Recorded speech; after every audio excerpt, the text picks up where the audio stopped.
Hello, I'm Matt, welcome to Badger Workshop. I use a whiteboard to jot down ideas and leave notes, and I've always thought wouldn't it be cool if it was backlit, so I thought I'd have a go at making one. I had some bits of oak beam I'd been given, but they didn't have one square edge on them, so I jointed a couple of faces, and then I could rip some strips down on the table saw to make a frame. I wanted to cut a groove into the frame for the perspex to fit into. The perspex was slightly wider than the curve of my saw, so I made one pass and then bumped the fence over a tiny bit and made a second pass. This made a nice snug fit. On the other edge of the frame I made a rebate for the backing to fit onto. I cut the first 45° angle on the miter saw and then test fitted the perspex and marked where the second cut needed to go. I made this cut slightly too long and then kept sneaking up on the cut until I got it perfect. I nearly forgot to remove this plastic coating. It would have been a hell of a job to get off after I'd got it mounted in the frame. I've made many frames and wasn't at all worried about this glue up. But trying to get the miters to line up and hold the acrylic sheet in place at the same time was much harder than I thought, and there might have been a little bit of swearing.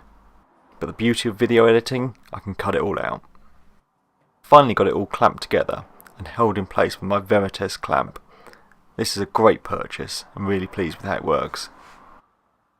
While I waited for the glue to dry, I thought I'd get on with the electronics. I bought some LED strips online, but they weren't quite long enough, so I got two and I'm going to join them together. Really easy to do, as they have little solder tabs on them and it's only 4 wires to be joined up. At the end of the strip there's a 4-pin connector. This then goes to a USB port, so it can be plugged into any USB power supply. I marked out where I wanted the connector to go, and then I could drill out most of the waste. I then used a chisel to clean up and square it up. I gave the frame a sand, working my way up through the grids, and then I could give it a few coats of Danish oil to finish. When the oil had dried, I mixed up a small batch of epoxy and just epoxied the little 4-pin connector into place. The LED strips have a sticky back to them, so you can just stick them in place. I found they didn't adhere to the wood that well, and I was worried over time they'd actually fall off. So afterwards I actually went back with a staple gun, and staples were just wide enough to straddle the strips and hold them nice and secure in place. For the back of the box I used some hardboard. This had a white coating on one side, so I thought it would work well to reflect the light out the front.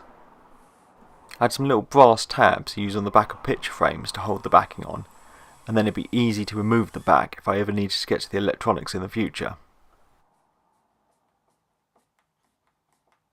Whiteboard markers aren't much use without a marker pen, so I cut down a little scrap of leather and then screwed one side to the edge of the frame. I folded the leather around a marker pen and then attached the other end of the leather. Of course, this won't stop someone walking off with the pen, but at least I've tried. I didn't do this on purpose, but the lights I got actually cycle through colours. You can just have white if you want, but I thought I'd go for disco at this time.